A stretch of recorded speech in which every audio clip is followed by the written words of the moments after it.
estamos en comunicación con Guillermo Robledo. Es muchas cosas, pero el rol que hoy está cumpliendo más activamente y que nosotros lo llamamos por eso es el de coordinador del Observatorio de la Riqueza, Padre Pedro Arrupe. Buen día, Guillermo, te saludan Cristian y Rodrigo, ¿cómo estás? Buen día, ¿cómo anda, Rodrigo? Saludos a todos los amigos de la radio y a la audiencia. Muy bien, muy bien.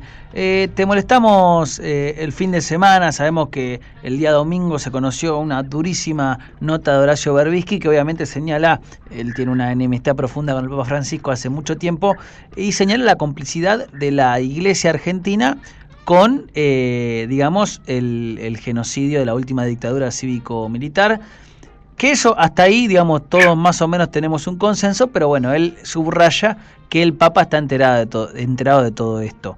Obviamente, yo quería conocer la opinión del observatorio, tu opinión particular, y al mismo tiempo contar un poco, porque esto es algo que vos venís diciendo hace mucho, cuál es la relación entre la Conferencia Episcopal Argentina y el Papa Francisco, para empezar a echar un poco de luz sobre este tema.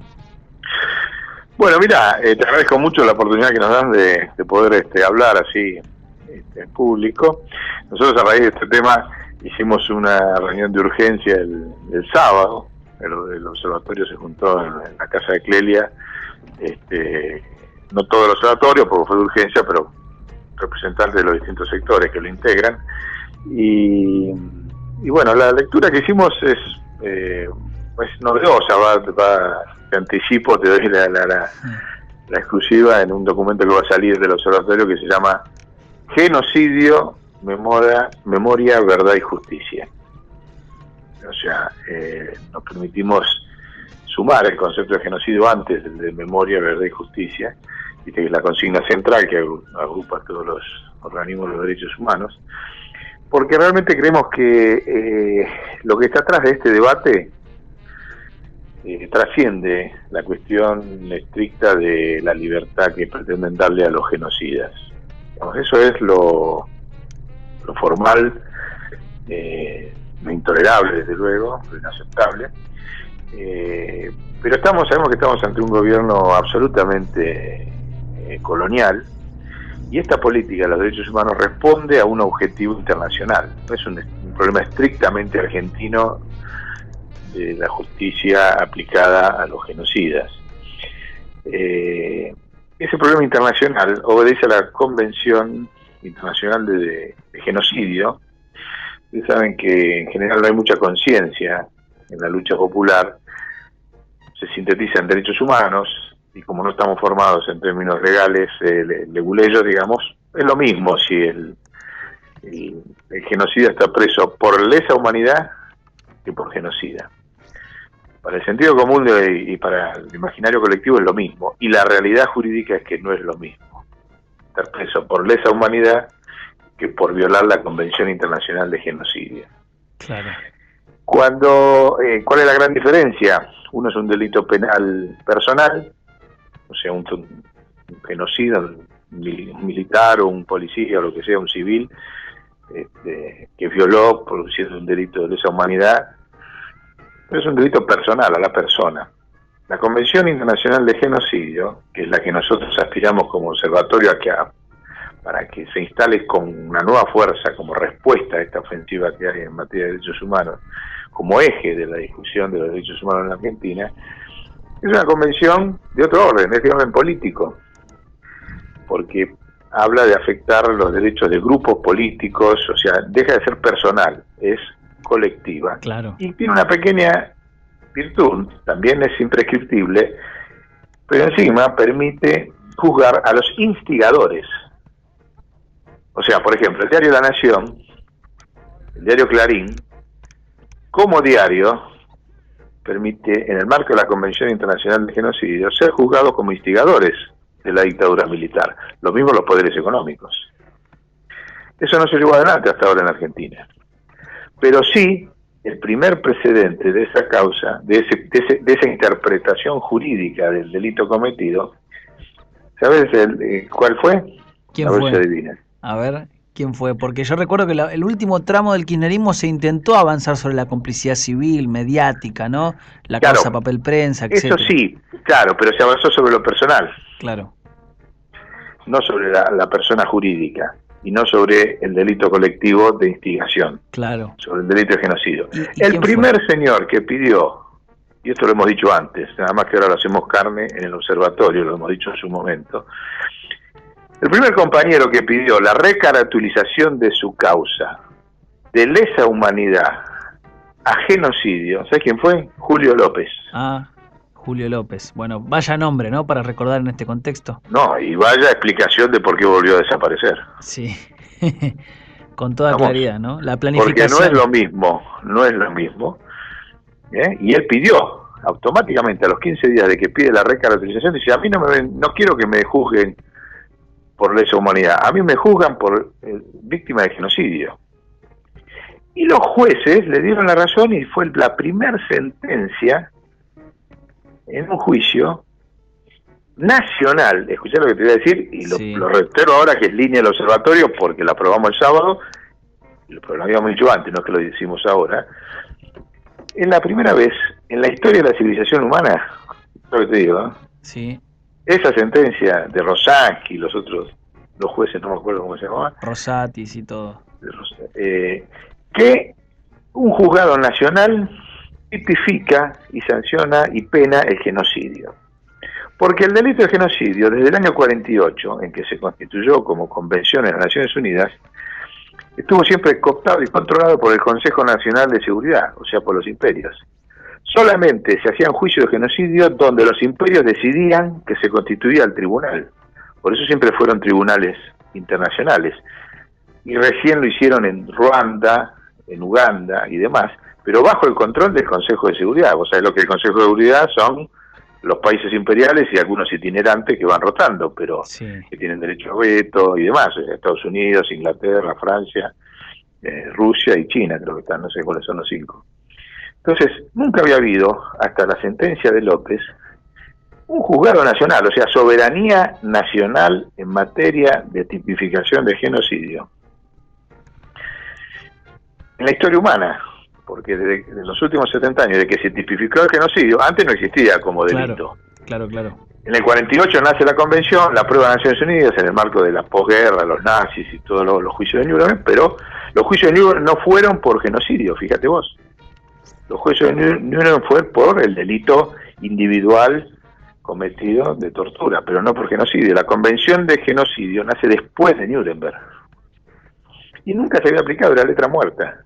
La primera vez que se produce eso con autonomía en un país, o sea, con soberanía nacional, es en el juicio de López. La segunda vez, y acá viene lo más fuerte, Perdón, eso ya es fuerte. Ahí busqué el dato, Guillermo. Carlos Rosansky, Norberto Lorenzo y Horacio Insaurralde, yo recién cometí un furcio, son los 3 que tenía el Tribunal Federal número 1 de La Plata, en el que se confirmó la sentencia a la que hacía referencia. Exactamente, que después terminó ratificada por la Corte Suprema simbólicamente un 24 de marzo. Claro. O sea que la Argentina es el primer país en la historia de la civilización que tipifica en un juzgado delito de genocidio. El segundo fue Evo Morales con la masacre de Pando. ¿Te acordás cuando matan a 40 campesinos la policía? Sí. Y Evo Morales, como presidente, impulsa el juicio a su propia policía por el delito de genocidio y lo sancionan. Sí. Esos dos antecedentes no hay antecedentes en la historia. ¿Y cuál es la fuerza y por lo cual está trabajando por orden internacional el gobierno de Macri contra licuar, destruir, evitar que siga desarrollándose el tema de los derechos humanos que nació de la apertura de los juicios del kirchnerismo? Porque si los gobiernos nacionales empiezan a tipificar con autonomía del Consejo de Seguridad genocidio, como hizo la Argentina y como hizo Evo Morales, automáticamente tenés juicio de genocidio en Libia, en Palestina, en todos los lugares donde ellos ejercen el poder imperial. Es un arma de los pueblos que parió la política del peronismo kirchnerista, casi te diría sin darse cuenta, porque nunca escuché que se definiera una línea así con todo, salvo como decís en los últimos tramos del kirchnerismo, pero ya se había producido lo de López, se había producido lo de Bolivia. Sí. Entonces, no sé si logro transmitir, porque es un concepto por ahí muy nuevo, por qué el imperio necesita que Macri destruya la política de derechos humanos. No es solamente para reivindicar a 4 o 5 genocidas que tienen 80 años y qué sé yo, bueno, como la pintan. Atrás van por el otro objetivo. No es casual que haya venido Obama el 24 de marzo al Parque de la Memoria, no es casual que se nieguen los 30.000, o sea, hay toda una política de destruir el capital simbólico, pero no porque les preocupe los viejitos militares genocidas de acá. Les importan 3 velinos, ya los usaron, los tiran y ahora van por otra. Lo que sí necesitan es evitar que los juicios de la Argentina, en una nueva ofensiva que en algún momento se va a dar en el terreno del campo popular, pasen a pegar un salto a discutirse como delitos de genocidio. Y se consolide eso como un arma que se expande al mundo. Mira, todo esto no es que nosotros lo inventamos. Está ni más ni menos que en el Centro de Estudio de Genocidio de la Universidad Nacional de 3 de Febrero, que es el centro de estudio de genocidio más prestigioso que hay en el mundo, que preside el doctor Fagerstein, y que todo esto que yo te cuento nosotros lo aprendimos de la mano de la doctrina que está ahí, no es que la elaboramos nosotros solos, digamos. Entonces está disponible para que el campo nacional, para que los organismos de derechos humanos asuman este tema y den otro paso, o sea, no se queden solo en la discusión de la libertad de los genocidas, que hagan una contraofensiva tipificando y pidiendo a todos los juicios, digamos, que están en curso, ser recaratulados, hacer lo mismo que hizo Julio López. No quiero sentencia, todos los abogados tendrían que estar pidiendo masivamente, así como se van a poner todo el mundo el pañuelo blanco mañana en la marcha. En la Plaza de Mayo, sí. En la Plaza de Mayo, que todos los abogados recaractericen masivamente pidiendo que fue genocidio. Y lo mismo nosotros le vamos a pedir a la Iglesia, yendo al otro punto. Porque la Iglesia es cómplice de este proceso. Berbisky se equivoca cuando dice que la Iglesia está llevando adelante una orden del Papa. Berbisky conoce profundamente, porque para eso estudia el tema, ha sacado 4 o 5 tomos, no me acuerdo, sobre la historia de la Iglesia. Sí. Y sabe perfectamente que Bergoglio es absolutamente minoría y enemigo de la Conferencia Episcopal Argentina. Lo fue cuando era Bergoglio, y más ahora lo es cuando es Papa. O sea, la Conferencia Episcopal Argentina es gorila, radical y trabajó para el PRO. Y Berbisky no puede desconocer que Bergoglio es peronista, no es gorila y trabajó para que gane el Frente de la Victoria, más allá de los conflictos que haya tenido puntualmente por una homilía o diferencias con Néstor, pero mucho menos con Cristina. Es curioso que Berbisky oculte esa tremenda contradicción, digamos, y la transforma en lo inverso, la transforma en que la política de la Conferencia Episcopal tiene el aval de Bergoglio, tiene el aval de Francisco. Es raro, es muy raro, porque él sabe, digamos que no es así, sabe que la Conferencia Episcopal es enemiga de Francisco. ¿Por qué no se pone del lado de Francisco contra la Conferencia Episcopal? Bueno, esa es una pregunta. Me gustaría debatirla públicamente con Horacio Berbisky, porque no se entiende, ¿no? Porque, mira, te doy un dato. Sí. La Conferencia Episcopal no publicó, ¿viste la encíclica Laudato Si, que es donde Francisco va más a fondo contra el sistema? No publicó una revista, no la editó. En la estructura educativa de la Argentina no circula, católica, no circula la orden del Papa, que la Laudato Si. Incluso vos, Guillermo, me has comentado a mí, off the record, que tampoco publicitan el pensamiento que difunde Francisco en el diario oficial del Vaticano, ¿no es cierto? Exactamente, o sea, por esto que te digo, son enemigos ideológicos, que sean de la Iglesia, la Conferencia Episcopal, o sea, la jerarquía de la Iglesia, que fue la misma jerarquía, si querés, ideológicamente, que avaló el genocidio, aunque sean otros hombres, siguen ahora planteando una cuestión de la teoría de la reconciliación, que no es más que una versión moderna, adecuada de la teoría de los demonios, sin animarse a dar el paso, como lo hizo en otro momento en la Iglesia Argentina, que tuvo obispos ilustres, digamos, ¿no? Los Nevares, Angelelli, digamos, la Iglesia Argentina fue cómplice de que durante 36 años la justicia argentina dijera que había sido un accidente, hasta que Francisco salió a bancar y el obispo Colombo de La Rioja se metió como querellante. Se metió como querellante en la causa y lograron, pero fueron 35 años después y por el empuje de Francisco, que se revirtió. Entonces la Iglesia Argentina es una iglesia de la oligarquía, la conferencia episcopal. ¿Cómo no reconoce eso Berbisky? Si él lo sabe.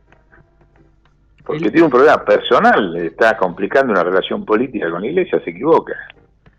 Digamos, lo que no habría según lo que planteas, lo que no habría en la distinción de Berbisky o en el análisis de Berbisky es la diferencia de la existencia de varias iglesias al interior de la iglesia, digamos, una conservadora, autoritaria, cómplice de la dictadura, y otra que tiene profundas diferencias con estas jerarquías eclesiásticas que responden a la derecha y ultraderecha argentina, digamos, ¿no? Instancias, digamos, de tensión y de conflictos al interior de la institución, bueno, que las ha tenido siempre, ¿no? Alas más cercanas a los sectores populares, al pueblo, con líneas más progresistas, si se quiere. Ahí podemos ver una tradición muy amplia que va de Mujica, como decías vos, digamos, un montón de expresiones. Y después, obviamente, existen los von Bernich y todos los sectores más, digamos, despreciables, ¿no? Eso sin duda. Pero pareciera que faltaría ese análisis posible, ¿no? Y se identifica al Papa, al menos en el análisis de Berbisky, digo, para pensar esto que estamos pensando, directamente con los sectores más conservadores, ¿no? Se le adjudica relaciones con, Seferino Reato, un histórico operador de la derecha al interior de la iglesia. Bueno, esto figura en la nota de página 12 del domingo para aquellos que no pudieron leerla, ¿no? Todos estos datos. Con una persona que trabaja en la agencia de noticias Telam, que también Berbisky suscribe como operadora directa de la Iglesia Católica en función del fallo progenocida, ¿no? 2x1 progenocidas. No existe... Claro, pero todo eso es la Iglesia Argentina, es la oligarquía. La Iglesia Argentina, habría que ver desde qué momento, para mí desde el 55, forma parte de la oligarquía argentina y sigue formando parte de la oligarquía argentina. Bergoglio siempre fue... ¿Vos sabés la cara de odio de la Conferencia Episcopal Argentina cuando Bergoglio salió papa? Fue una de las principales opositoras a esa designación. Era impresionante, porque son enemigos estructurales. ¿Y por qué? Porque la Iglesia Argentina está bancada por el Opus Dei. ¿Entendés? Y Francisco no es Opus Dei, nunca lo va a ser. Señalan dos enemigos de Francisco, el Opus Dei y la Orden de Malta, ¿puede ser? Yo no conozco mucho la historia del interior de la iglesia, pero... Sí, esa es una orden internacional, digamos, vinculada al Poder Financiero Internacional, pero el Opus Dei, ¿viste? Preguntarle a lo del Opus Dei en el mundo cuántas Laudato Si imprimieron para que circule. No creo ni una. Y tenés, por ejemplo, Francisco, ¿por qué no viene a la Argentina? Bueno. En la desesperación que tienen todos. ¿Querés más gesto que eso? Y no va a venir. No va a venir, porque Francisco no va a venir a darle oxígeno a un régimen oligárquico colonial. Lo dijo. A ver, ¿por qué Berbisky no habla de cuando dijo que América Latina y la Argentina estaba gobernado por el cipallismo? Hoy. Claro. Cipallismo. ¿Qué quiere decir cipallismo? Palabra que lamentablemente muchos políticos hoy no actualizan. Pero lo dijo hace 30 días. Claro. Entonces, ¿por qué no hacemos, dado que siempre estamos haciendo cuestiones cooperativas, por qué no ponemos dentro de las hipótesis de investigación periodística que tendría que hacer Berbisky, la conspiración entre la Iglesia Argentina contra Francisco? A ver qué mayor cantidad de pruebas se encuentra. Si hay una conspiración de la Iglesia Oligárquica Argentina que responde al Poder Financiero Internacional, como es sabido, contra un papa que está solo y aislado porque está diciendo cosas que al Poder Financiero Internacional no le interesan, o esas pequeñas cosas que son del OPU, él mismo dice, la agencia de Telam está la gente del OPU manejando la información. Entonces que maneja distintas hipótesis conspirativas y vamos a ver cuál tiene más pruebas. Conteste, ¿por qué? ¿Por qué no viene a la Argentina? ¿Por qué están todos desesperados para que venga y no va a venir? Te lo digo yo. Guillermo Robledo, del Observatorio, que habla con el Papa, te dice No va a venir a Argentina nunca mientras esté la oligarquía manejando el país. Te lo digo así, porque no la va a venir a avalar. Interesante título para la nota. Entonces, vos decís, el observatorio y vos particularmente estarías dispuesto a tener un debate público, sería muy interesante, desde luego, ¿no? Con las posiciones que fija Horacio Berbisky alrededor de su enfrentamiento con el Papa, que, bueno, es histórico, ¿no? Él es enemigo de Bergoglio desde que es Bergoglio, ¿no? Sería interesante, por lo menos para, políticamente hablando, creo que serviría para encontrar dos posiciones posibles en un debate que no está agotado. Vos recién reconocías, en su momento tuvo diferencias con el kirchnerismo. Por ahí lo que más ruido le hace a cierto sector popular, que la iglesia siempre le hace ruido a los sectores más progresistas o más de izquierda o que están metidos en la política, como decías vos, por sus complicidades en la vida política institucional de Argentina, con sus relaciones con la oligarquía y demás. Digo, lo actuado por Bergoglio en su momento en relación al matrimonio igualitario, que nunca queda claro, o sus peleas con el kirchnerismo, que después, según decís vos, no fueron tales. Bueno, discutir todo eso me parece que es interesante para poder avanzar sobre estos consensos. Es importante un papa que está diciéndole que no al sistema financiero internacional. Es importante en esta etapa de la Argentina tener una referencia también espiritual que pueda ayudar a pensar, a trazar una línea internacional de cuestionamiento profundo al sistema. A mí me parece más que interesante. Sí, desde luego, lo que vos decís es muy inteligente en cuanto a la perspectiva. O sea, si yo coincido en el 90% de los temas, ¿por qué hago hincapié en el 10% que no coincido? Ponele que haya sido, ni me acuerdo yo del tema del matrimonio igualitario, ponele. Que no me pongo de acuerdo con Francisco en eso estructuralmente, como nosotros no nos ponemos de acuerdo tampoco en el tema del celibato. Sí. Él sigue sin modificar el tema del celibato, y es un error, y se lo decimos en la iglesia. Pero yo, porque no me pongo de acuerdo en el tema del celibato, que nosotros decimos, viste que nosotros nacimos de la relación de Jerónimo Podestá con Clelia Luro, viste, bueno, que el tema del celibato es una cuestión central. Nosotros decimos que el celibato tiene que ser optativo. Ahora, porque yo no me pongo de acuerdo en ese punto, que es el 10%, hago hincapié en eso y me olvido de lo que es. Exactamente. De lo que es una cuestión que es el 90%, enfrentar el sistema financiero, que es el que provoca la pobreza de los pueblos. No, Berbisky, a ver, no me cargues, porque en política nos pasamos todos comiendo los sapos, y ni hay que hablar dentro del peronismo. El gran restaurante Batracio, como le dicen a veces al peronismo, ¿no? Pues, entonces, ¿por qué machacar sobre la diferencia cuando tengo un núcleo de coincidencia que es muchísimo mayor que ¿entendés? Eso es lo que me gustaría algún día discutir con él. Bueno, consigan la entrevista ustedes ahí entre colegas. Vamos a ver si se puede. Berbisky ha dicho igual hace un tiempo, cuando no sé si en un reportaje con La Izquierda Diario, él ha planteado lo siguiente, dijo, es posible, algo, digo, palabras más, palabras menos, que yo coincida en casi todo lo que el Papa dice en términos internacionales. ¿Sí? Tengo bastante nivel de coincidencia, dijo él. Ocurre que tengo algunas diferencias muy profundas en este y este tema, y no los abandona eso, no lo abandona.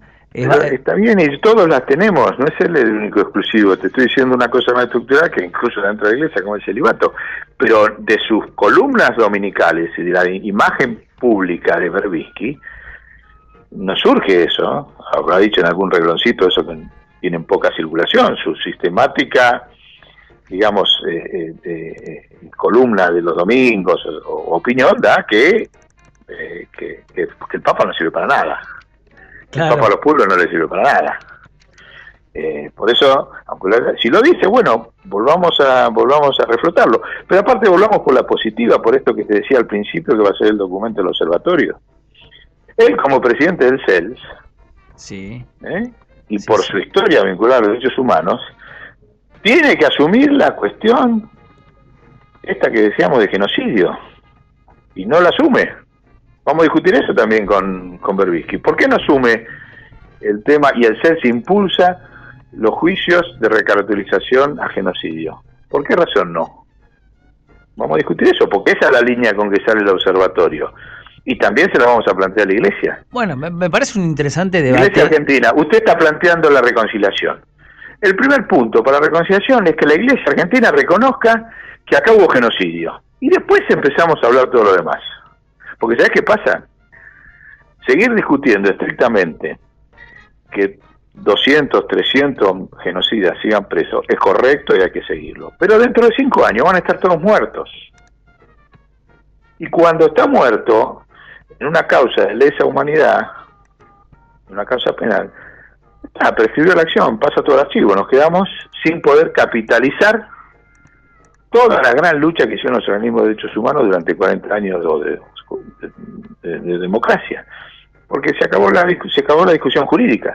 En cambio, si vos la recaracterizás, incluyendo a los instigadores, le das un salto político a la discusión de los derechos humanos, porque ahí significa que cada juicio, señores, Diario La Nación, Diario Clarín, y los grupos económicos oligárquicos metidos en cada causa, independientemente de si es Astiz el genocida, ¿entendés lo que digo? Sí, perfecto. Eso lo podría impulsar, eso me gustaría también discutirlo con Berbisky. ¿Por qué no lo hace?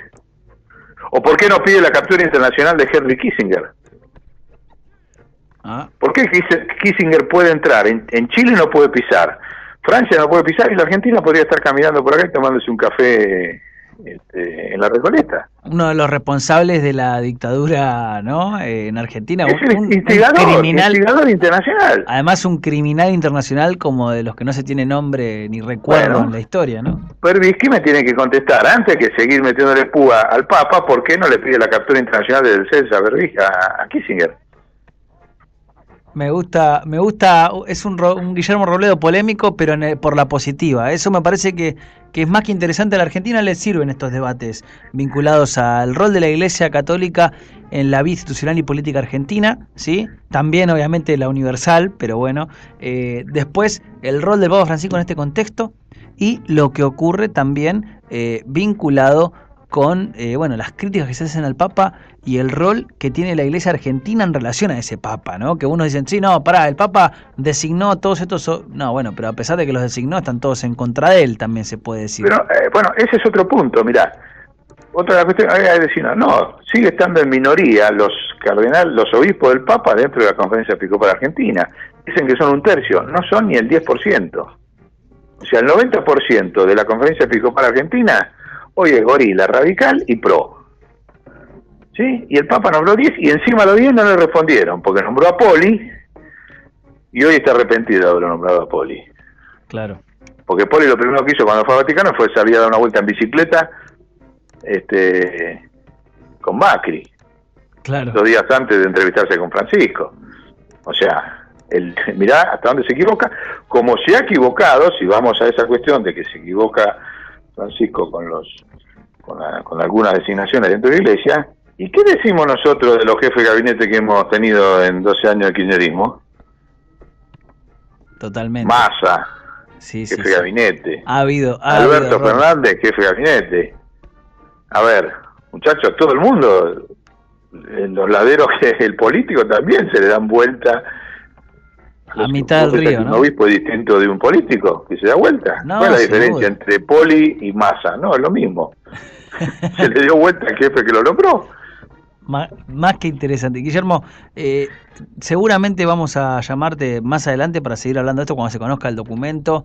Esta propuesta que haces de debate público, yo creo que debe ser puesta en agenda en la Argentina, porque ese es un debate que nos nutriría muchísimo como campo popular, y es parte de las discusiones que se vienen para el postmacrismo, ¿no? Lo que venga después de este neoliberalismo desencarnado, que hoy está de vuelta en el poder en la Argentina y que todos los días hace algo en contra del pueblo.